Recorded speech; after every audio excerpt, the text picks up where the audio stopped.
What up, everybody? Welcome to another episode of the Corner Podcast. Kel Dansby here with the old man Andreas Hell, coming at you guys right after Francis Ngannou versus Anthony Joshua just ended. I don't know, Dre, just a couple minutes ago. And we're going to get immediate reaction to that, talk everything in boxing. Of course, if you guys aren't on Patreon yet, go, go, go. I don't know what you're waiting for. Just had multiple people sign up since yesterday's show. So shout out to everyone who did that. You guys know who you are. Got a really dope hip hop episode yesterday. And again, we're doing giveaways, tons of shit on the Patreon. Make sure you guys get over there, join the Corner Club, show support for your boys. We really appreciate it. Now that that's out of the way, it's all boxing time. How shocked are you? And we'll get to all the other BS, the Ryan Garcias, everything else. How shocked are you with the result of Anthony Joshua versus Francis Ngannou? Don't give me Uh, nothing. I'm not shocked at all. I told you this was going to happen. I said it from the beginning. Now, the only thing that surprised me is it happened so quick. I thought Francis would have hung around a little bit longer. The body's still warm as we're talking about this. As the casket is carrying Francis out of the ring, it's still fresh. Mhm. But it was, I said it. He ain't sneaking up on nobody. Anthony Joshua was a supremely underrated boxer in the heavyweight division. And I said it about after the first round. I said that pull counter right is sitting right there. Whenever he wants to take it, he gonna get it. 90 seconds later, he hammered his ass with that thing, killed that man. Yep. It's no surprise here.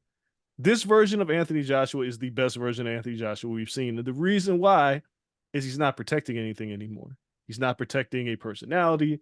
He's not protecting a persona. He's not protecting his celebrity. He's not protecting an undefeated record. He's not protecting belts. He's just fighting. And when he's not all wound up, like I said, when I worked at the zone, I've been around him a lot. He's different when he's wound up. This is a much more looser, this is a much more carefree version of Anthony Joshua, and he took care of business. He did what what Tyson Fury could not do, and he made it for Tyson Fury look like a damn fool. And Tyson Fury talked a lot of trash afterwards. Bruh, this is your fault that this happened. It's your fault. All you had to Yeah. do was take care of Francis, and you couldn't do it. And matter of fact, you got embarrassed by that man. Damn near beat to a lot of people. Anthony Joshua cleaned up your mess, cleaned it up. Now what sucks is goddamn rematch clauses. We're gonna get Usyk Fury twice in the next 12 months, hopefully. Maybe. But what does Joshua do in the interim? He's not gonna wait. He probably ends up fighting Joseph Parker again, who beat Zhilei Zhang by decision after being knocked down twice. So there's probably a rematch with Joseph Parker or Philip Hergovich, who's the IBF #1 contender, which that title is going to be vacated when Fury and Usyk fight. So it could be that fight. But Hergovich, I don't know if he really wants that fight. I don't think he wants that smoke after what he just saw happen to Francis Ngannou. That I man's mean, dead. of course he's going to want that fight, right? Because it's his biggest payday. He was offered it before. For everything I heard, Philip Hergovich was offered an Anthony Joshua fight before, and he didn't seem keen to taking it. Joshua is in a position now where he just wants to fight everybody. Like the Ngannou fight wasn't really on his radar until obviously what happened that night, and then Deontay lost, so that ruined everything. So if Hergovich wanted the fight, he should have went after it before. So I still think it'll happen. They're both promoted by Matchroom and Eddie Hearn. I still think it'll happen, but a Joseph Parker fight is very appealing right now for Anthony Joshua. So we'll see. But the real question is, does Francis Ngannou box again? Francis Ngannou shouldn't do anything for like 6 months. That's true. He Just, wouldn't. He just won't. yeah, chill out. Reports 20 mil from this fight, made a shit ton in the Fury fight.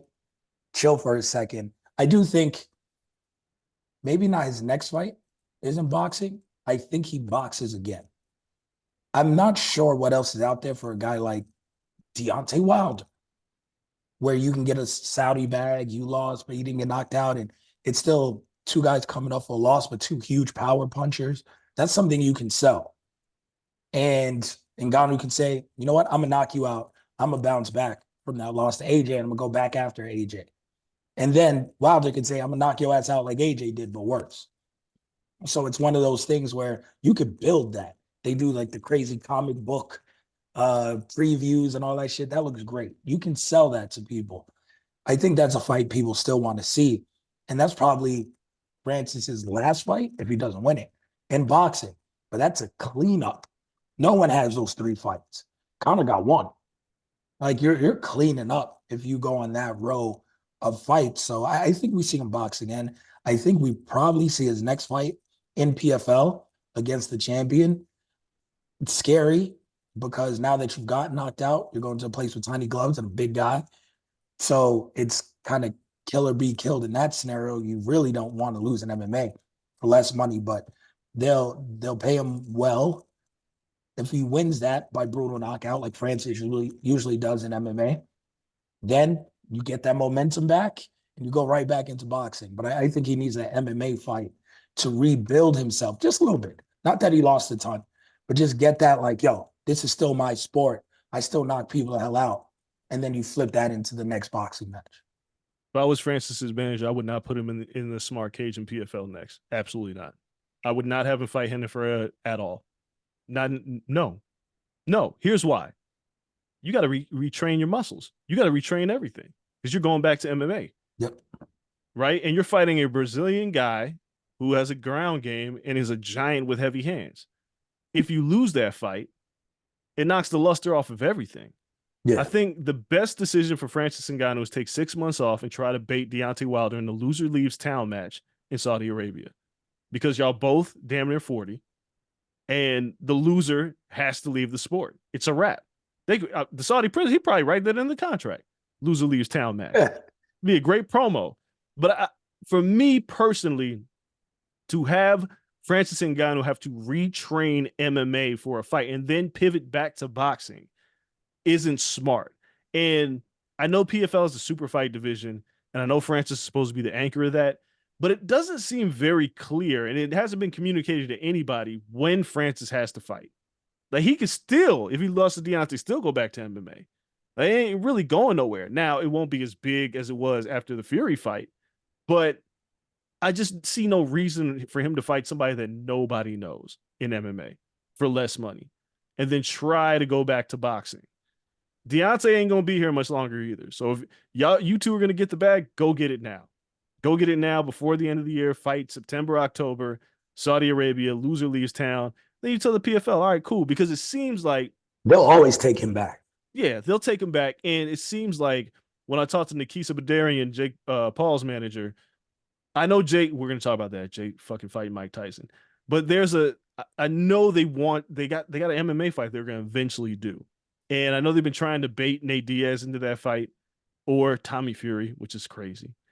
But they have options for a PFL pay-per-view super fight card. They still got Clarissa versus Savannah Marshall if they want to do that.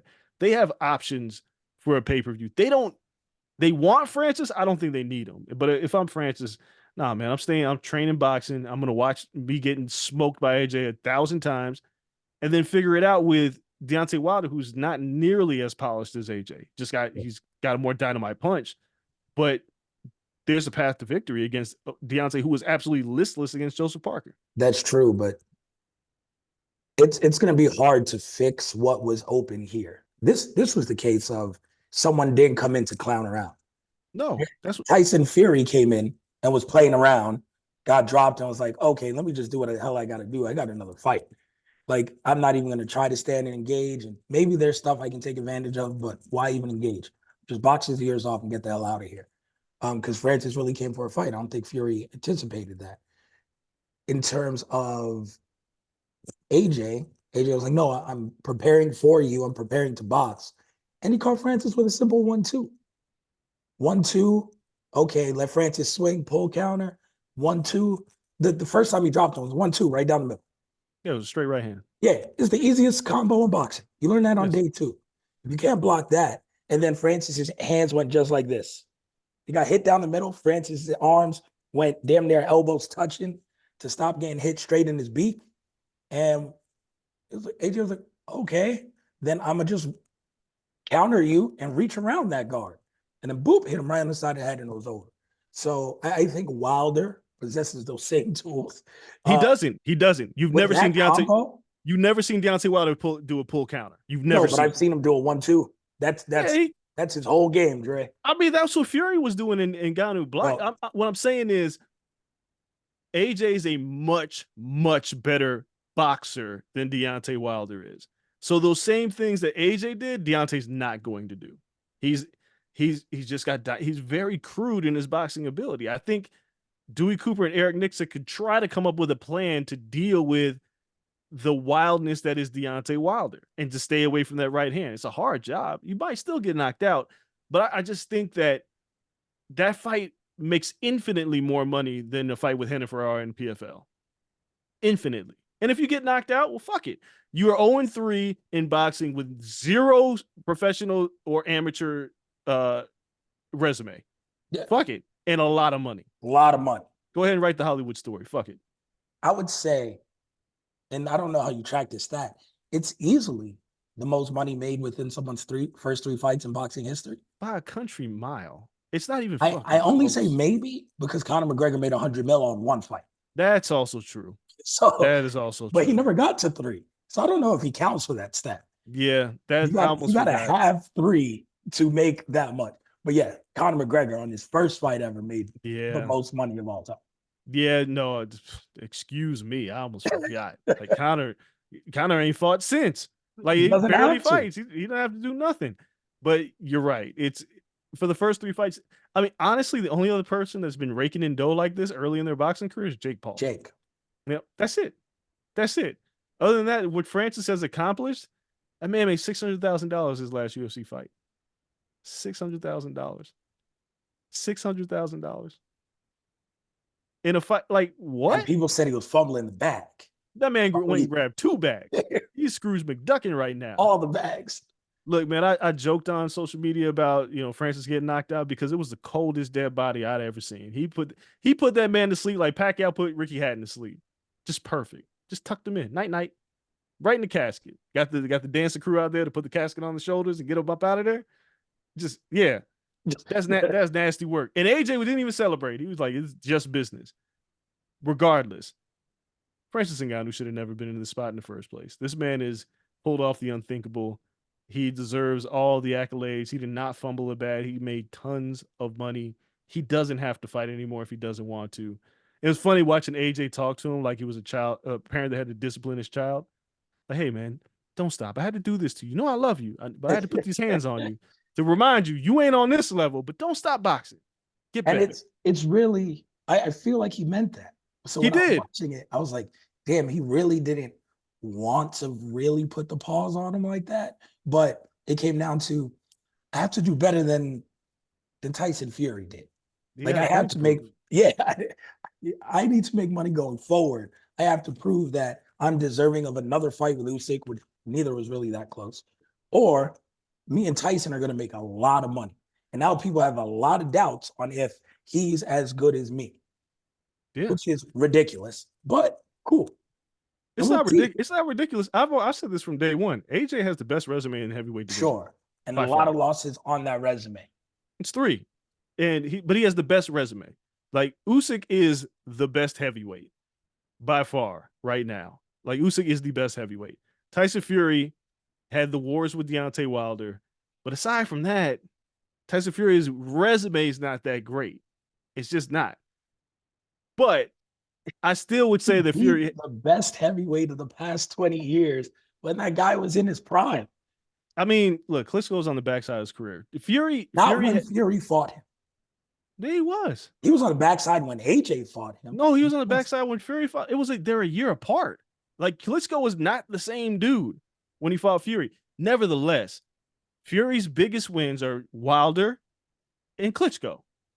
That's it.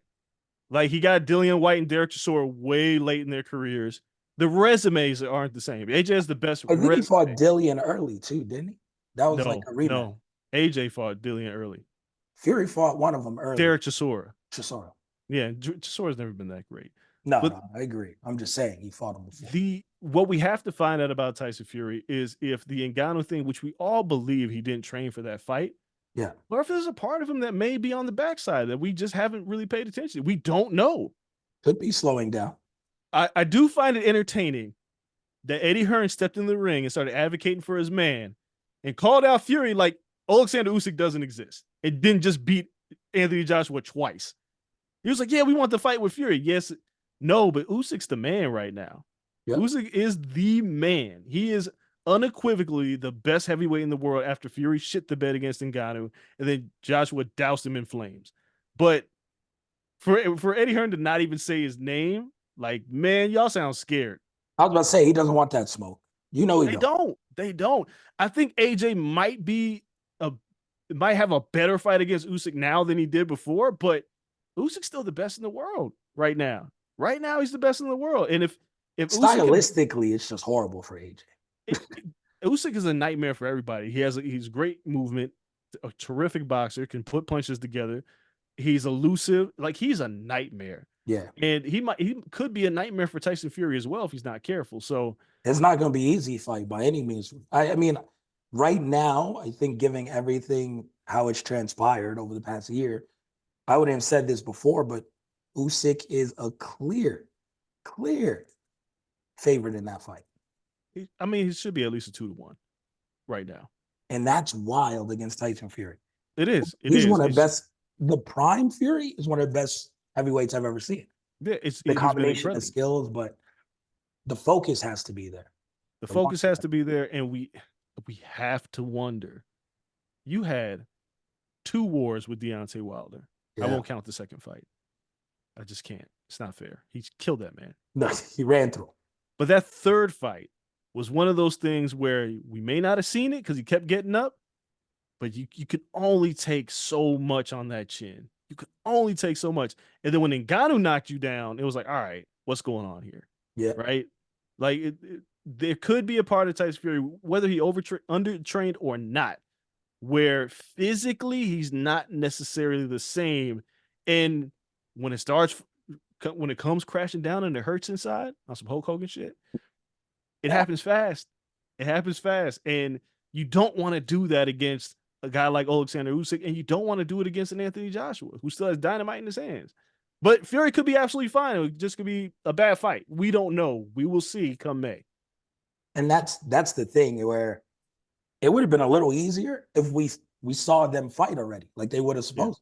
Yeah. Like it would have been okay. We're gearing up for a rematch, maybe, but we know exactly who Tyson Fury is at this point. We know who Usyk is.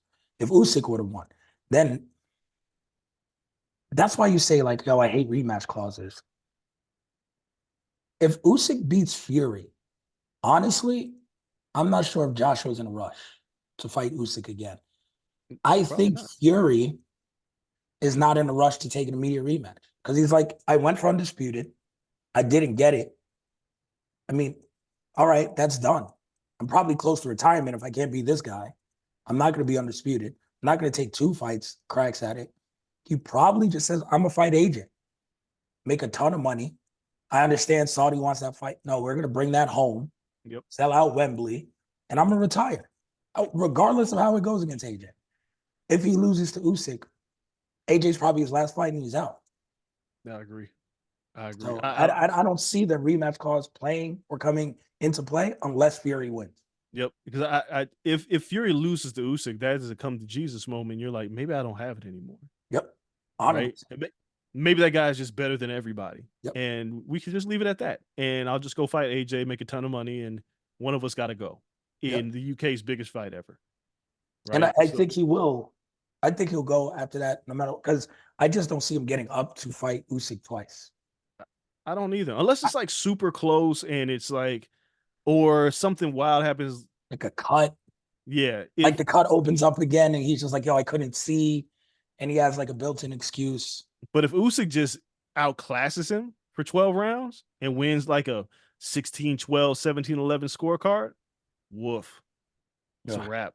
That's a wrap. And then we got to have a whole nother conversation about generational heavyweights. Where does Alexander Usyk fall on this list? He then becomes the best heavyweight of the generation. I mean, he beat AJ, who's third. Because I think Wilder slides pretty far down. Yeah. So even though AJ lost to Andy Ruiz, like that was on some late notice. I don't even hold that shit against him. That's like some late notice, whatever. I chalked that one up. Kind of like I chalk up the Teofimo thing. Like it was the perfect storm for AJ to lose. Yep. Regathered himself, cool.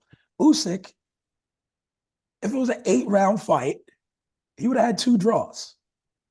Yep. It's just in rounds 9 through 12, he stops throwing body shots and Usyk picks his ass apart. I don't know how he changes that. Maybe Ben Davison. I will say this: Ben Davison has gotten the best out of both Tyson Fury and Anthony Joshua, in my opinion. I like Kronk. I like, Fury going there. I like what Sugar was able to do with him, but he took away all the defense that made Fury great, made him an offensive fighter, kind of lumbering. Yeah. And it worked for Wilder because you had to stand toe to toe and knock his block off. Like, that's the only way you beat a bully. But for everyone else, that original style is what probably works and beats everyone else. It's probably just, I don't know if Sugar Hill can go back and give him that. Davidson gave him that perfect style. He was untouchable for a second, defensively. Joshua's looked better in these 2 fights with Ben Davison than he looked going to America or chasing other trainers. Like, Ben Davison was like, look, you're going to take your time. I'm going to show you a couple defensive tactics, but you're going to be aggressive. And you're going to be technical, but aggressive. Or we're just going to throw hands. We'll protect yourself. I'll teach you how to do that while you're throwing. And you're like, all right. And he's let his hands go the past 2 fights. Yeah, no, you're right. Ben Davidson's been great for AJ. He looks like a renewed man. It's funny how boxing is. Like, there was a time that people said AJ should retire, and now he looks like the freshest of the bunch of these heavyweights outside of Usyk. But yeah, man, we'll have to see what Francis Ngannou does. We'll see how these things shake out, and we got a few months to wait to determine an undisputed champion. And that's the funny thing about it. They have this fight for the undisputed championship, and then the IBF goes vacant the next fight. The rematch is not for the undisputed title anymore. So what would Tyson Fury even be doing it for? Unless he really wants revenge, it's not legacy. No, because you're not even undisputed at this point because it's vacated. So really, it's all about winning the first fight. Yep. Without the first fight, nothing else really mattered. Usyk the same. Like, Usyk would want revenge. He would. He's just off principle.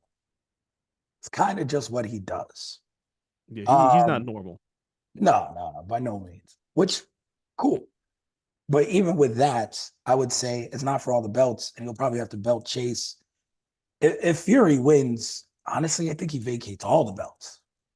Maybe he keeps the WBC. He loves the WBC. They're never going to strip him. Yeah, he might keep that green belt. And that's kind of like always been his belt. Like, he chased it for a long time. He always wanted that. It's the one where he didn't win it when he fought Klitschko. He had to come to America to get it. It just means a little more to him. Yeah. But outside of that, he probably does what Josh Taylor does. Here. And then you want to fight me again, cool. It's just on principle. And Teofimo was like, fuck. Like, I should have been undisputed, but never going to say that. So it's one of those things where, man, it's a lot riding on this Fury fight now because AJ made it so. And it's kind of mind-boggling because he beat a guy who's just MMA fighter, who had the best night of his life against Tyson Fury, who didn't take it seriously. And AJ was like, bro, you're an MMA fighter. Like, it's what Floyd would have done to Conor if Floyd wanted to put his foot on the gas. 100%. It's what anyone does to anyone. It's what Gervonta does to Sean O'Malley if they wanted to ever step in the ring. It's what high-class level boxers do to anyone who's remotely good at MMA. Tyron Woodley was an MMA champion, got starched by a beginner boxer in Jake Paul. Yep. It's not even close if someone's taking it serious. Speaking of Jake Paul, let's go there. We got a lot of ground to cover. You were wrong. Let's start there. About what? You were wrong. You were saying Jake is building up. He's fighting these guys who you're supposed to fight. He's on his path to becoming a champion. Yes. Netflix came and said, belts are cute, but how about this dough? And Jake was like, fuck those belts. You read my story. I said in the story, like, he is, if there's an opportunity he cannot refuse, he's going to take it. And he's just going to go back to boxing. He's in a unique position. Like, we'll talk about how ridiculous this fight is in a second. He's in a unique position where he still wants to be a world champion. But if somebody says, here's like $30 million to fight Mike Tyson in the most egregious mismatch on a number of levels that could be out there. He can take it. And then he'll just go back because he'll have another $30 million and he'll just go back to boxing. Yep. Ryan Borland's of the world again. So he can do that. I still think, talking to Nikisa, talking to Jake, I still think the man wants to be ranked by a sanctioning body at some point. And I think he's going to fight Mike Tyson. And regardless of the outcome, he'll go right back to fighting journeymen and building this resume. But he ain't going to pass up that bag. He can't. It'd be ridiculous for him to pass up that bag. But let's talk about how ridiculous the idea of this fight is. Like, what the fuck are we doing? This is everything that is wrong with the social media era of everything. Like, this is the social media fight. Just the most social media shit. It's the most social media fight ever. Like, there is no fight that's more social media than this. Before it's Conor and Floyd. This, it's like, hey, let's go get a 57, about to 58-year-old Mike Tyson. Let's act like he's still a killer. Like, motherfucker ain't won a significant fight in 25 years. But let's act like he's still a killer. And let's put him in there with Jake Paul, who's 27 years old, doesn't have a ton of skill, never been a world champion, and people who don't know better think Mike's going to kill him. So many people think Mike's getting him out of here. I'm like, did you see the plumbers that Mike Tyson lost to 25 years ago? The man's eating handfuls of mushrooms. He's smoking mad weed. He's in way better condition now than he was 25 years ago. He is, but he's 57, about to be 58 years old. Yeah, but his body is functioning better than it did at 32. You know who else had a great body that was that looked like it was functioning until it malfunctioned? Evander Holyfield. Yeah, but and he went in there and fought Vitor Belfort and looked awful. Holyfield can barely put together 2 sentences. Mike isn't there. We act like Mike is putting together 2 because he's just saying shit. My point is, everybody looks at Mike and they look at those videos of him hitting pads that don't hit back. And it sounds great. Jake has been training. Yes, he's a novice. Can he get caught? Absolutely. We don't know the rules of this fight, right? We don't know if Texas is going to sanction this as a actual professional boxing match. I don't think that they will. It'll probably be an exhibition. Then we won't learn about the rules until like a week before it's on Netflix. And if you look at the stare down, Jake might be big, almost as big as in terms of height and reach. Physically, he matches up with Mike. Yeah. My concern, like everybody goes, well, what did he do to Roy Jones? Roy Jones, y'all act like Roy Jones was getting his block knocked off for the last 10 years before he fought Mike Tyson, right? Like, that fight was between 2 old men. Yeah. Mike just happened to be older, and Roy had no conditioning down the stretch. But it wasn't like Mike was beating the hell out of Roy Jones. We all looked at Mike and was like, wow, he looks really good at this age. A 27-year-old kid with a heavy-ass right hand? If Jake touches Mike has never had great punch resistance. And you're asking him at damn near 60 years old to eat a right hand? Said he's going to Buster Douglas, Mike Tyson. Dog, he might. I'm just saying, like, everybody is, and the reason why I say this is such a social media fight is because we're all going to trash it and we're all going to watch it. It's on Netflix. I was talking to my wife about that. I was like, yo, she's like, it's going to be record breaking. I was just like, it's hard to break records if it's not pay-per-view in terms of like combat. We don't even know what that looks like. But is it crazy to think it'll be the top 3 streamed professional sporting events ever? Not at all. Not at all. Kansas City just broke the record with the Taylor Swift game in the playoffs. Yeah, the Super Bowl, yes. Yeah, no. Oh, you're talking about the Peacock Bills game? Was that the Bills game? I think so. The Peacock game is the number 1 streamed. Oh, the Ravens game. Sporting event so far. So that's because it was only available on streaming. Right. So it's even more so than the Super Bowl. It was the most streamed game ever. It was the only place you can get it. So that's number 1. This might not be too far behind. I mean, this might actually be ahead because more people have Netflix than Peacock. That's true. People know how to find Netflix. And it's still Mike Tyson. It's Iron Mike. It's not going to be about, because I think that hit like 14 million. This fight's not going to do 14 million. I don't know what it's going to do. For free, though? This might have been $2 million pay-per-view. It's for free in the middle of nothing, right? There's nothing. It's summer. I didn't even think about that. There's no The college dog football. days. There's no NFL. I think you're in the, I don't know if you're out of the NBA finals by then. Was it June 20th or July 20th? July 20th, right? July 20th. NBA. Yeah. Everything is it's a wrap. All that's Draft left is done. baseball. Ain't nobody fucking turning on a Dodgers game instead of this fight. And they're coming out of the All-Star break. So really, it's like, I don't give a fuck about baseball. Dude, and the way that Netflix is about to promote this, because it's almost the bigger story that nobody's talking about. They're getting into live sports. You know what kind of promotion they're about to put behind this shit? The documentary, you're not going to be able to get away from it. And everybody has Netflix. It is the most social media fight ever. It's a viral moment. It's a legend in Mike Tyson against somebody that everybody wants to see get knocked out. It's ridiculous, but we're all going to fucking watch it. And these two, Mike's going to buy more mushrooms in another dispensary or whatever the hell he is. And Jake he's going to clean up. And the Paul brothers win again. Holy shit. They're rich. Love them or hate them. They win again. Between WWE and boxing. And Logan just went to boxing, just got an easy bag. Yeah. It came back. And was just like, yeah, I'm just going to defend this U.S. title. You call out Rey Mysterio after a boxing match. It's nuts. Then he went and won. Won. the funny thing about it, like, he went and did that and got this big bag. And like, again, in my story for ESPN, what I didn't put in there was among the names for Jake, because they want to fight 2 more times this year against pro boxers, right? Yeah. And I'm certain that this Mike Tyson fight was in the works when I had that conversation, which was like 2 weeks ago. Absolutely happened. Was in the works. So they want to have 2 more fights. So he'll probably fight like September and December. Yeah. Put that out there. And then he wants to fight 4 times next year. But you know what fight is sitting out there that will, if this ends up being a success, you know where they could go if they don't go with Tommy Fury?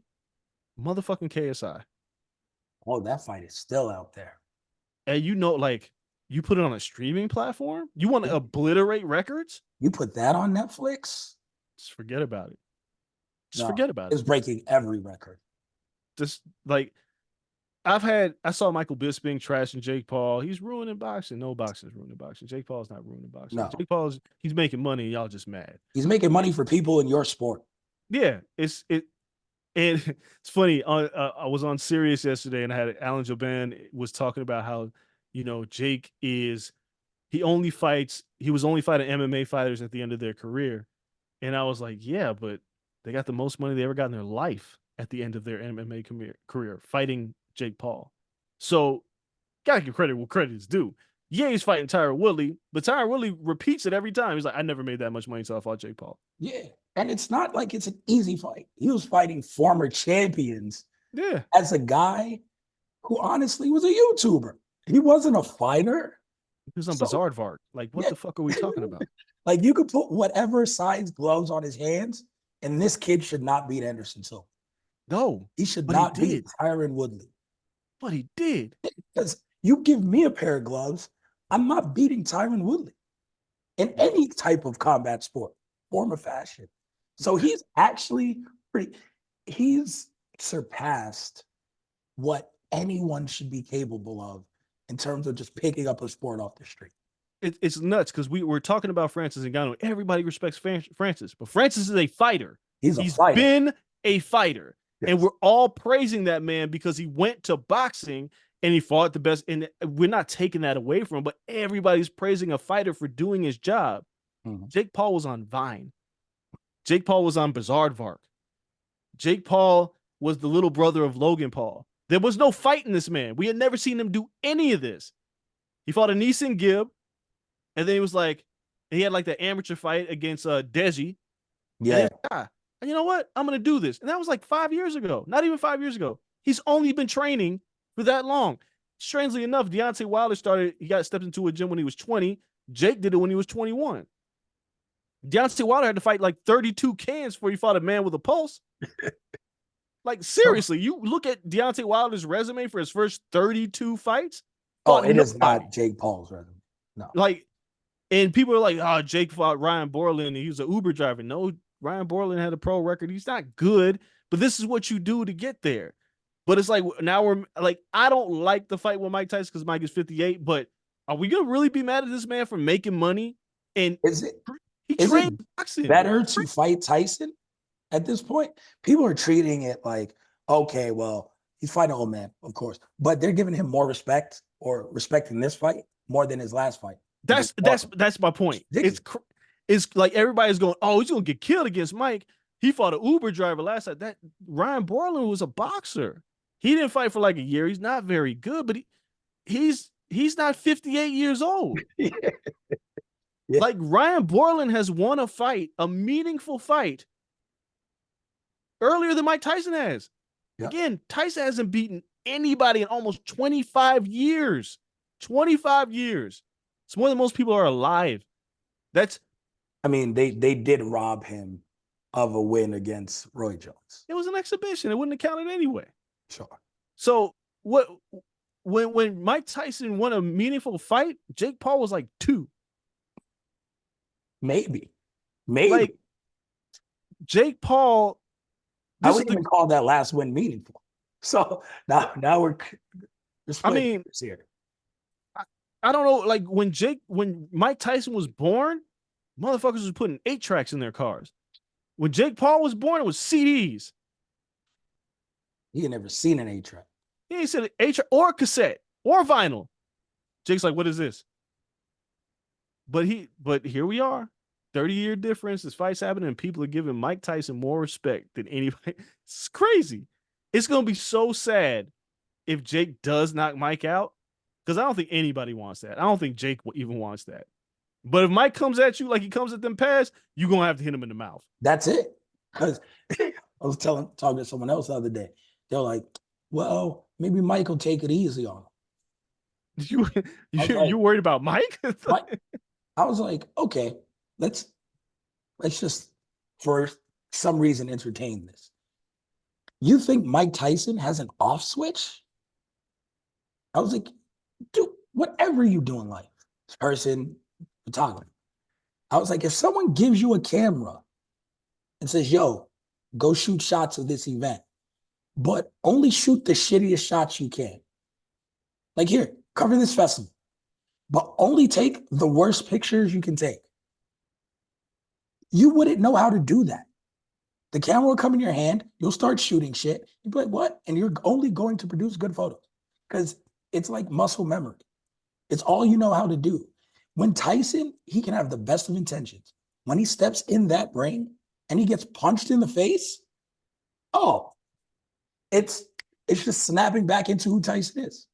Yes. And I mean, come on. All right. So while you're saying that, I was just looking up Mike's record. So he quit against Kevin McBride. He quit against Danny Williams. That was in 2005 and 2004 when he was 38. Okay. He beat Clifford Etienne, who was a walking corpse in 2003. That's not a meaningful fight. He got smoked by Lennox Lewis in 2002. He beat some bum named Brian Nielsen. He had that failed drug test against Andrew Galata. Beat Lou Savarese, who ain't shit. Julius Francis. So, yeah, his last meaningful win is in 2000, right? Yeah. But Mike Tyson has a history, a long history of not liking getting hit in the face. When Evander stood there with him, Mike hated it. Yeah. When Lennox stood there with him, Mike hated it. Danny fucking McBride. Who? What are we talking about? And now we're going to sit there and act like Jake Paul ain't a man who's been training, who you can say what you want about Jake. He's got a hell of a right hand. Good enough right hand. And Mike is old. We cannot act like his punch resistance is going to be there if it wasn't there at 38, you think it just magically reappears to 58? He's aging in dog years because the Roy Jones fight. The weed has pickled his system. It's keeping him young. Dude, he fought Roy Jones in, what is that, 2020? Yeah. That was a while ago. Like 2020 is 4 years ago. Pre-pandemic? No, it was tail end. It was during the pandemic, but things were just starting to open up. Yeah, because I remember doing a ton of Mike Tyson content. So that was 4 years ago. Yep. Almost 4 years ago. By the time Mike steps in there with Jake Paul, it'll be almost 4 years ago. From 30 to 34, not a big deal. 34 to 38, kind of a big deal in fighting. I'm feeling 38 to 42, it's a pretty big deal.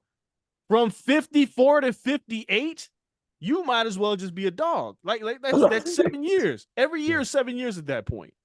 I don't know what y'all think Mike's gonna do. I'm blown away that people, and I think this is the brilliance of Jake Paul's team and Nikisa and MVP. They were like, oh, people think Mike's gonna win this shit, and they're all gonna tune in. Mm-hmm. I ain't mad at him. I hate the fight for Mike. I hate seeing Mike trot it out here like this, but I get it. People really think he's gonna win, Trey. Oh, Like, right. honest to God. 58-year-old Mike Tyson. Y'all are crazy. I love Mike, but nope. Not happening. Yeah. You want to stay on the topic of bullshit? You want to stay on the topic of bullshit right quick? I'm trying to think of the last time someone, before we move on to Ryan Garcia and the bullshit there. No, we're not gonna talk. We'll save Ryan for last. What's next? I was still thinking about Mike. Nah, Canelo just formally announced he's fighting Jaime Munguia on May 4th. Did he? He went on Instagram and announced it. Wow. Want to talk about some bullshit? Where's the pay-per-view at? They haven't announced it, but he's back with PBC for a one-fight deal. It's weird that you're fighting a DAZN guy on PBC for one fight. It'll be split. It'll be a Amazon Prime DAZN fight. Okay. So at least from all the things Eddie said, I'm getting some money. And Canelo was like, I'm going to a bigger platform than you guys. Because nobody got DAZN to pay for pay-per-view. It's really Oscar, because that's Oscar's fighter. Jaime Munguia is a Golden Boy fighter. But yeah, this is what's happening. Canelo, I guess I'm just going to assume before the full report comes out that Canelo wanted to do what Canelo wanted to do in a 3-fight deal, and PBC was like, nah, we ain't paying you that fucking kind of money to do that bullshit. Like, you're not fighting fucking Edgar Berlanga on our clock. Like, you get the fuck out of here. But the idea of Canelo fighting Jaime Munguia is a little bit more, it's easily digestible. Because now it's like, whatever you do after that's on you, right? Like, you ain't going to fight David Benavidez. You're not going to fight Terrence Crawford. If this is the fucking guy you're going to fight, so be it. And we'll pay for that fight. We need a big pay-per-view for Amazon Prime. Yeah, that's the key. We'll take it. But I don't know if you saw Andre Ward on The Breakfast Club. Andre Ward got on The Breakfast Club yesterday. I love Andre Ward. Is inside on a lot of shit. Because I talked to him about this before, but he really went into it on Breakfast Club where he talked about a duck, right? And this is a duck. Say, because he ain't ducked nobody. Andre Ward never ducked anybody. No. Never ducked anybody. And he talks about, because he's like, Floyd never ducked anybody. Like, Floyd fought everybody he had to fight. And then at a certain point, you do get to pick and choose. Once you make it clear what your motivation is. Once you make it clear that my motivation is make a lot of money, I ain't worried about these fucking belts, you do what you want. Yeah. That's what Floyd did. But up until that point, Floyd fought everybody. And we talked about this on the last show. I was like, Canelo's resume, there's some smoke and mirrors in that shit. Little bit. He got to get a couple. It's a lot of bit. It's a lot of bit. Miguel Cotto, Julio Cesar Chavez Jr., Amir Khan. Yeah. Like, there's a lot of hypocrisy in Canelo's career and resume. A lot. And the reason why I bring up the hypocrisy is because we all look at this 168 run, which was tremendous what he did to become undisputed in like a year. It was tremendous what he did. However, he made Gennady wait. He didn't fight him when Gennady was at the height of it. He made him wait. He told him, if anybody remembers, that fight was supposed to be like a year early, the first fight. Yep. And Canelo kept saying, I can't make weight. But when he fought Miguel Cotto, Canelo was 180 pounds on fight night. And Miguel Cotto was barely 160. Right? And that fight was 154 pounds. Like, Canelo was fucking huge. And he kept using it. And at the time, Oscar was saying the same thing. Oh, he's got to fight and fill in his body. He fought Amir fucking Khan. A career, not a welterweight, a junior welterweight at 140 pounds. made that man jump up to 154 and demolished him. And the reason why I bring up that Amir Khan fight is because Canelo had the nerve to say, what do I get out of fighting Terrence Crawford? They'll say he's too small. Motherfucker, you fought Amir Khan and he was tiny. You fought Jermell Charlo and he was 2 weight classes below.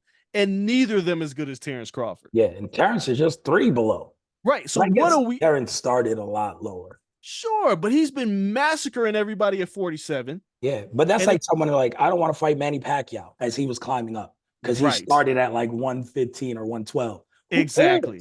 He's dominating here now. He went all the way up and beat up Antonio Margarito. Like, if you're that good, like, don't cut the bullshit. Yep. Now, there was a time where Canelo said, I'm not fighting another Mexican. Right? And then he fought Chavez Jr. 3 weeks ago. Right. And now he's fighting Jaime Munguia. And the crazy thing about the Munguia fight is Munguia was never that good. Everybody looks at the John Ryder performance like John Ryder was good to begin with. Also, Munguia had a barn burner with Sergey Derevchenko, an absolute barn burner last year that was in Fight of the Year, quality type of fight. But are we really going to sit here and act like Derevchenko, who was not the man who fought Gennady Golovkin almost 3 years prior, was that good? And now, wasn't that fight at 160 pounds? How is Jaime Munguia fighting for the undisputed 168-pound title off of beating John Ryder when David Benavidez has beat up everybody in that weight class? Never fought at that weight class. What the fuck are we doing? Your man Canelo's full of shit. I think he's an excellent fighter, but Andre Ward laid it all. He was like, this is a duck. Like, you can't claim to want to be the best when the 2 best fighters in the world, one, the best fighter in your weight class and the best fighter in the world, both want to fight you, and you're going to fight a guy who doesn't even deserve it. That's not in your weight class. That is smaller than you. Yeah. It doesn't look great. The optics look bad, but I still say Canelo went on such a run that it's like, all right, you can kind of pick who you want to fight. At least for a while. He cleaned out an entire division in a year. Yeah, but I mean, and I have to give him credit for that. Outside of one guy. The most devastating force in that division, the one guy he didn't fight. He did not fight the one man who was better, who was clearly better than everybody at 68. It wasn't like David Benavidez was kind of good. He was making mincemeat out of fools. And Canelo wouldn't fight him. And now it's like, while that run was great, what happened was you lose to Dimitri Bivol, which is, as Andre Ward called it, a miscalculation. You moved up. You thought you were better than you were at light heavyweight because you fought a washed-up Sergey Kovalev at light heavyweight, and you thought that you can go up to light heavyweight and all these guys are going to be like this. No.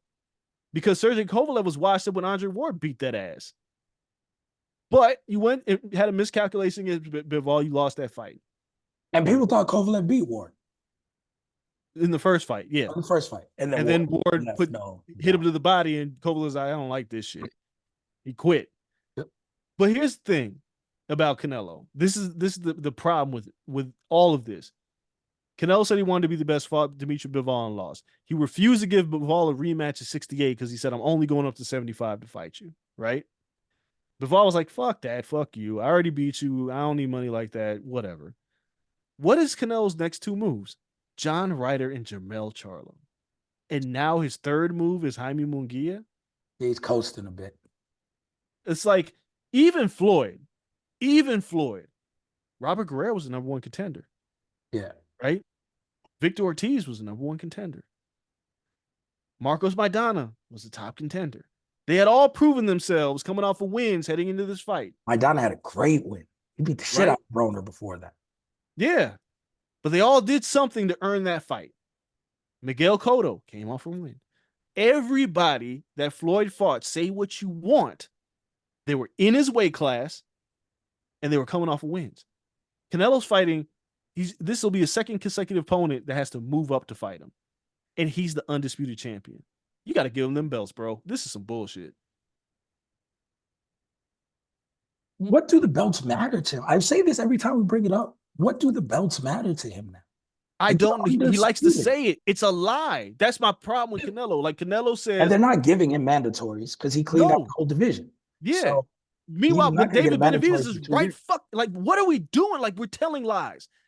David Benavidez is the number one contender. You ain't gonna fight him, and you're not gonna fight David Morrell. I was about to say David Morrell is there. Even if you don't want to fight Benavidez, David Morrell is right there.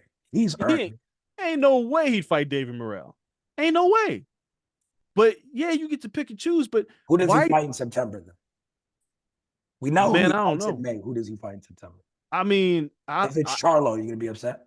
I will be sick if it's Charlo. I'll be disgusted because this will be a fourth fight in a row against somebody who didn't deserve it. Yeah. Like, I'm just gonna keep it a buck. It has to be David Benavidez, or you just got to get the fuck on out of here. Like, you can't. And David's about to fight a light heavyweight. Like, David's like, fuck you, fuck this shit. I'm gonna move up, fight Vosdick, who's in your camp, beat the shit out of him, so you can all watch, because he is gonna beat the dog shit out of that man.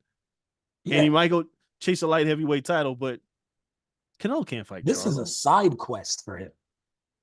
And it's a hard side quest, but he just like, yo, it's a side quest.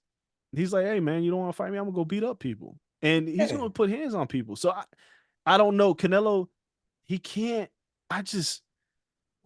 You can't fight Charlo. Charlo's, no. Nobody wants to see that fight. You're selling the Munguia fight on Mexico versus Mexico, but that ain't the Mexican you're supposed to be fighting. Please don't fight Berlanga. Berlanga's not good. You're wasting everybody's. He got to fight. Yes, it's not fight the one. Fight the one that's whooping ass. Don't fight the one that you're naturally bigger than and that's clearly not ready for this step.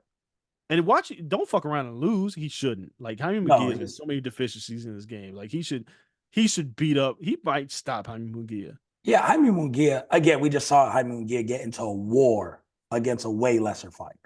Yeah, and Munguia almost got stopped like 4 times. No, he went through the ringer in that fight. Yeah, he had to dig deep.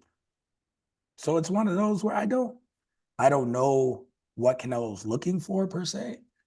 And in this, like, what is it going to give him? What is he going to gain from this outside of a paycheck? But his biggest thing was he's not just in it for a paycheck. That's what he's always said. Big fat lie. Big fat lie, man. Everybody's got a price. He's $4 million man right now. Yeah. Big because there's no other reason. Like, no one can find another reason for him to have this fight. I hate it. Outside of the paycheck. But on the other side, it's a great fight for Munguia. I mean, look, I ain't mad at Munguia. Like, he'd be dumb to not take the fight. And Golden Man Oscar is he's going to be in the hills partying. Because, bruh, everybody was like, when are you going to cash out on Munguia? Like, again, the Dennis Hogan fight, we were like, he ain't going to be here for a long time. And Oscar held out hope. He's going to fight Canelo one day. And everyone's like, get the fuck out of here. And then he lands the Canelo fight that he's going to cash out. Oh, this is a dream come true for Oscar De La Hoya. Oscar won. He won. Yep. He got his man a fight that he didn't deserve. He fucking won against his arch nemesis. Canelo don't like Oscar. That build is going to be great because they're forced to be around each other. Bruh. Oscar won. Like, it almost sounds, this is how it sounds to me. Yeah. It's like you were so scared to fight David Benavidez, you went running back to your sworn enemy for a fight. Yeah. You're going to get that man paid? All right. It's better than losing and potentially getting knocked out. I mean, look, man, there's a lot of people think Canelo could beat Benavidez. I think Benavidez will win, but it's not like a landslide that everybody thinks Benavidez would beat Canelo. This is what I don't understand. Unless Eddie Reynoso's like, you're not fighting that dude because he's way too busy for you. He's way too busy. Like, you can't deal with that for 12 rounds. That's the only way I can see. But if I'm Canelo, like, just stop lying to me. Just say I want money fights.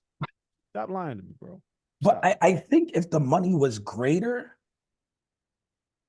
then maybe he'll take the harder fights. Yo, David Benavidez went on the record and said, I was willing to take $5 million of Canelo's like 35. I'm not sure 35 is enough for Canelo to risk it. He's going to make the same money against Munguia. His purse is his purse. The thing is, how much do you want to split? Benavidez was taking the base, the bottom, because all he wanted to do was fight And beat Canelo. him. Yeah. Like, he was like, cool. He's going to beat him if they fight, just because there's so much angst. Yeah. Like, David is convinced this man doesn't want to fight him now. Because it's like, yo, they said we get a lion's share of the money. I said, okay, as long as I get the fight. Yep. He's like, $5 million is still a lot of money. And they were like, we'll get back to you. Canelo's like, call Jaime Munguia. This motherfucker's crazy. He gonna fight me for $5 million. Try to call his bluff on it. Yeah. And now it looks crazy, man. And I've liked Canelo, but this is a duck. This is a big duck. Well, Ryan Garcia's not ducking anyone besides some conspiracy people who tied him up in the wooden forest. God, man. Ryan Garcia, we're talking about good old Oscar De La Hoya, gets Jaime Munguia this fight. Kudos, pat on the back. He is not doing right by Ryan Garcia. The past week of Ryan Garcia's life is the most troubling shit I've seen in boxing, which is saying something, since Tyson before the Lennox fight. I mean, yeah, Tyson bit Lennox Lewis's leg at the and he was off his fucking rocker that whole fight built. Fortunately, there was no social media, because who knows what Mike Tyson would have been posting at that time. Crazy. So before then, that's last time where I'm like, oh, yeah, this guy's not, it's not all there. There was no chance Tyson was winning that in my mind. And I was young, and I knew, like, man, it's not great. I have the same feeling about Ryan. It wasn't even going to be a 50-50 fight if Ryan was perfectly of sane mind and body. Nope. Now, I'm not giving Ryan 10% chance to win this fight. Nah, man. Like I said, the day, again, I was one of the first two people that Ryan talked to the day the fight was announced. And I said it, I was like, I've never seen Ryan like this. Yep. He ain't right. Something ain't right. And, in my interview, I was just like, all right, he's just trying to sell it. Like, but I was like, man, he got real jumpy. His legs were real jumpy. Like, I had never seen him like that. But I just chalked it up like, maybe it's animosity. But then I started watching all the other interviews, and I was like, nah, something wrong. Something ain't right. He's talking a lot of shit where he doesn't really talk like that. And then now all the conspiracy theory, weird shit. Yeah, like, they took my phone. Who's they locked my cards up. Oh, motherfucker, I don't know. Who's they? Somebody needs to use a conservatorship at this point. But what Oscar has done, where he's done right, is Golden Boy for a lot of people was almost a dead stable at one point a couple of years ago. It was like, oh, they can't get any fights. They have no fighters. What are you going to do with a Virgil Ortiz? What are you going to do with a Jaime Munguia? What are you going to do with a Ryan Garcia? He has leased them out and gotten huge paydays. Uh-huh. As a promoter, he's doing his job. But if you care about Ryan Garcia, he shouldn't be fighting April 20th. There's no way in hell I would send that man out to the ring. Not like this. I don't care about that bullshit contract he signed on social media talking about, I'm just going to drink wine. What the fuck are we doing? There's no way that you could do that against, again, when I did a documentary on Zab Judah, and Zab was like, yo, there would be fights and I'd have Grey Goose in my system and I'd have to fight. But who were you fighting, Zab? Oh, I wasn't fighting great people, right? I wasn't the underdog. I was the favorite. This is when Zab was at the peak of his powers, and he just caught up with him in the Katsuzu fight, and he got smoked in the chicken dance. But Ryan is fighting one of the best opponents and an arch nemesis that knows him backwards and forwards for their whole lives. In the biggest fight now, this do or die for Ryan Garcia. I just can't understand how anybody would let that man walk into the ring with Devin Haney, who is going to try to kill him. He's going to try to kill Ryan. Like, there just ain't no way. There ain't no way. Ain't no way I'm sending Ryan out there. He does kill Ryan. Like, at this point, he has nothing to lose. Like, Haney doesn't have to be timid in this fight. And Ryan hasn't been working as hard. Ryan said he was drinking and smoking. Like, his body's not ready for a high-level championship caliber fight. It's not. And Devin Haney needs to capitalize on that. And it has to be more vicious than what Tank made it look like. At this point is, how do I get him out of here? I need to Francis Ngannou him. I don't even know. I think because Ryan, I mean, Devin ain't even that kind of a puncher. I think it'd be more embarrassing if you beat the shit out of him and made his corner throw in the towel. Like, make him turn his back. Drop him a couple times, right? But Devin doesn't really have that one hitter quitter. But if you just start because he was styling on Kambosos in the second fight, right? Yeah. But if he was styling on Regis Prograis. But if he sits down on those punches and just embarrasses that man, that's more satisfying than a one punch knockout. Because you just bludgeoned somebody to the finish. Because they can't say, because even Ryan now is like saying, hey, got me with a good punch. Yeah. Devin ain't gonna get you with a good punch. He's gonna get you out of there. With a lot of punches. It'll be the closest Ryan will have to get to quitting. Yeah. Because he'll have to say, like, I don't have it. Because the preparation is going to dictate that. He's just gonna be like, yo, throw in the towel. He might quit on the stool between rounds. I don't think Ryan will quit. I think his dad might. Full no mas situation. No, his dad or his mom might run up on the ring. Someone's gonna be like, yo, are you here? Do you want to keep going? And he's gonna say no. Man. No, I don't. And he'll cry. And it will be the biggest viral fucking moment in boxing. Oh, if this fight happens, this might be Ryan Garcia's last fight. Yeah, it's hard not. People love a great comeback story. So if he went for some reason, went to like get his mind together, or if it is substances, went to rehab, I don't know. If he did that and then documented his journey on his way back and then came back and fought someone and like won by knockout, he get another big fight because people love that journey, that story of a comeback. But it would take a lot. It'll be his last high level fight if he gets stopped. Oh yeah. This is it for the 5 princes, or he's out of that. He's out of that before he got started. He been gone. Like he has been out of that conversation. He had a chance. He did. If you wanted to fight someone, you could fight Devin, and if he had a puncher's chance against Devin and he won, he's right in the mix, and he's talented. He's beat a lot of guys under that level. And like Luke Campbell wasn't a bum, right? Like he's beat people who weren't bums.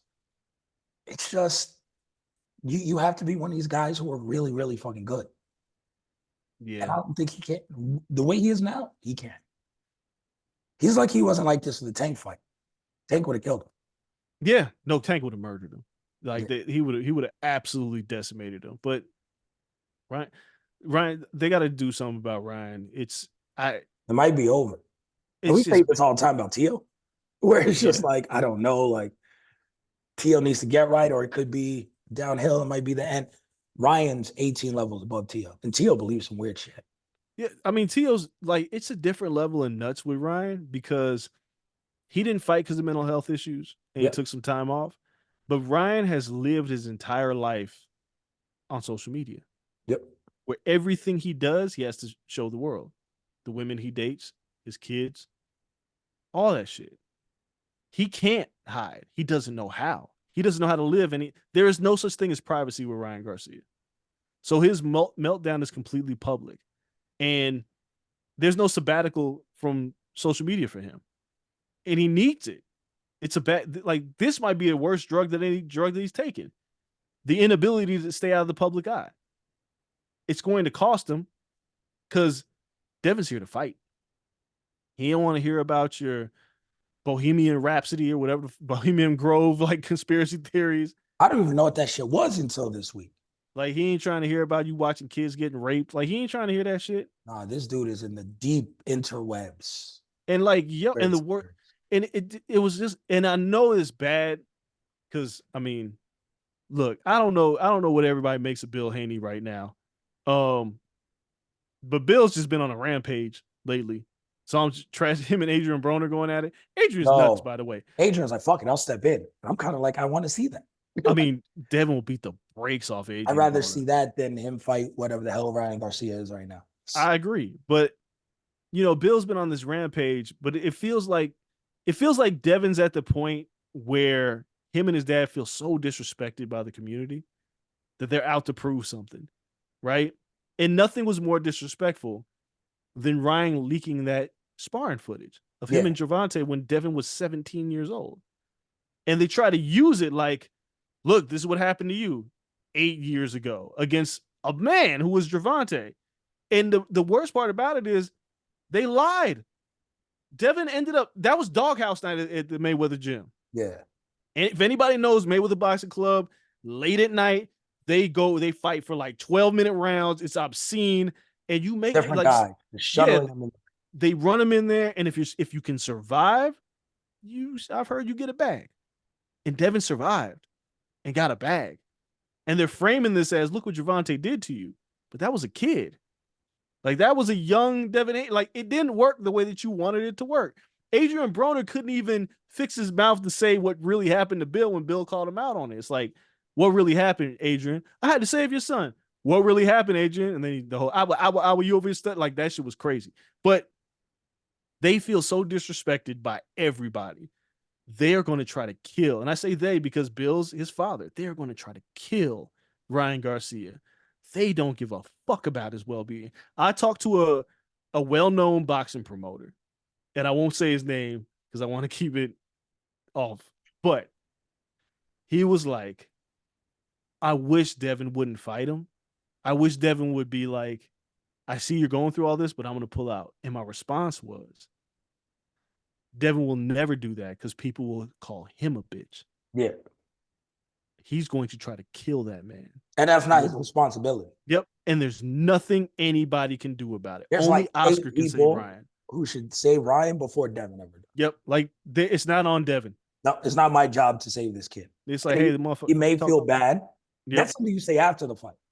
Yo, listen, I had a job to do, and I came out here and whooped his ass, and I'm sorry because I know he was going through a lot of shit. Like, I really didn't even want to beat him like this, but I'm a professional. But I wish they would have saved him from himself. Yeah. And you can say that after the fight and get the same clout. Yep. But I had to beat his ass. But I had to beat his ass. They sent him in here. I had to beat his ass. But I feel bad about it now.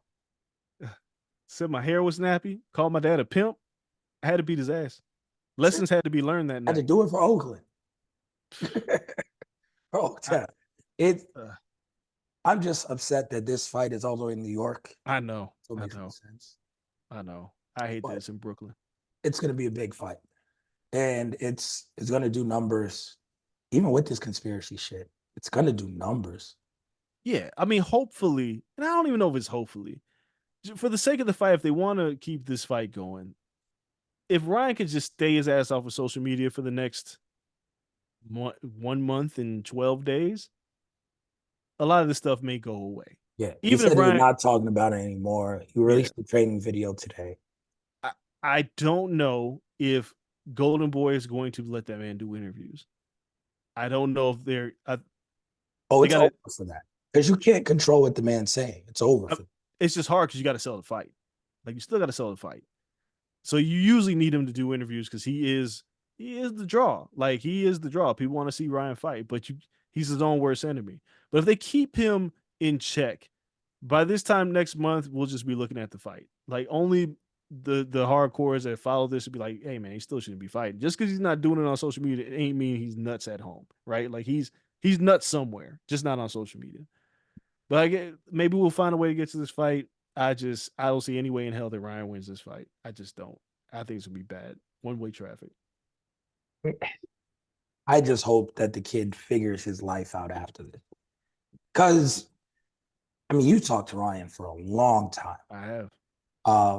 I've interviewed Ryan several times. Like, he was a cool kid. Like, he was a nice kid, everything. Like, as just a person, I wish well for him. And it's sad to see. It really is. But if no one's gonna help him, like, it is what it is. But it's sad to see because he's been well adjusted and honest and talked about all these mental health issues and how he had to step away to overcome them. He's been a voice, an advocate for those things. And it's a fight that people fight all the time. So if he slipped back into that and worse, fighting is not the place for him, right? Yo, you know it's bad when Andrew Tate's like, hey man, slow down. Yo, Andrew Tate was making sense. I was like, what? I was like, oh yeah, now you're on the wrong side of things. Yeah, Andrew Tate's over here making sense. It's We gotta it's figure this it's out all now. bad. So we'll see. Hopefully I can't even say hopefully we get to fight week. I don't. I I kind of don't hope know. we don't. Like, but we'll see how this develops and goes forth. I feel like next week we have another big fight in boxing. I just don't know what it is. Next week, I don't know what we got. I don't know either. I Because based on the boxing schedule. yeah, if I don't think we have. I mean, I'm not looking at the schedule, but Keith Thurman and Tim Zoo is at the end of the month, and we got That's here UFC. in Vegas, right? Yep. So we Gotta got put in Tim the Zoo and corner. Keith Thurman and Rolly Romero and Isak Cruz on March 30th. WrestleMania the following week. Yeah. UFC 300 the week after that. Yeah, That's the nothing stretch. crazy next week. William Zepeda Yeah, is fighting here in Vegas, yeah. I'm not but going. not going to that. Callum Walsh is fighting, and they promote the hell out of that. So it must be, oh, Callum Walsh is fighting in New York. It must be St. Patty's Day next week. Is it? I'm All I think about assuming. is going to get some beer. That's it. Yeah, green beer, baby. Yes, Green man. Car beers, bombs. Let's go. car bombs. We are on it. Yo, Some why do they call them ammo. car bombs? It feels like it's wrong. Yeah, Like I it's a feel like, terrorist drink. yeah. No, I feel like, no, that's like old school gangs in New York shit. Yeah. Where like the Irish like mobs in New York would just come through, Yeah, I don't shit feel with a car comfortable bomb. calling it. I'm gonna still drink it though, but whatever. Yeah, I'll call it something else. hey, it's because it's on the timer. It makes sense. Once I you get drop it it. in, you're on the clock. Like Yeah. I get it. It's like a car bomb, but yeah, no, I'm pretty sure it's a horrible racial undertone there. But no, it's cool. We'll be back next week. Another dope Patreon episode dropping next week as well. We'll record on Tuesday and Thursday now that I'm settled into my job and everything is going well there. So we appreciate you all. Thank you for listening to all of these episodes, even though we're dropping them damn near over the weekend when the events are happening. You guys are the best. Appreciate it. And of course, we still got to do a wrestling episode. Our wrestling episode next week is going to be dope because we got to talk about AEW still, and then WWE is coming into their own, and there's so much to pack in to next week. Shit, Okada debuted. So we got to talk about a ton next week in pro wrestling. So we'll do that. Don't worry. You guys have a packed wrestling show next week. We appreciate you all. For myself, the old man Andreas Hell. Till next time, we're out. Peace.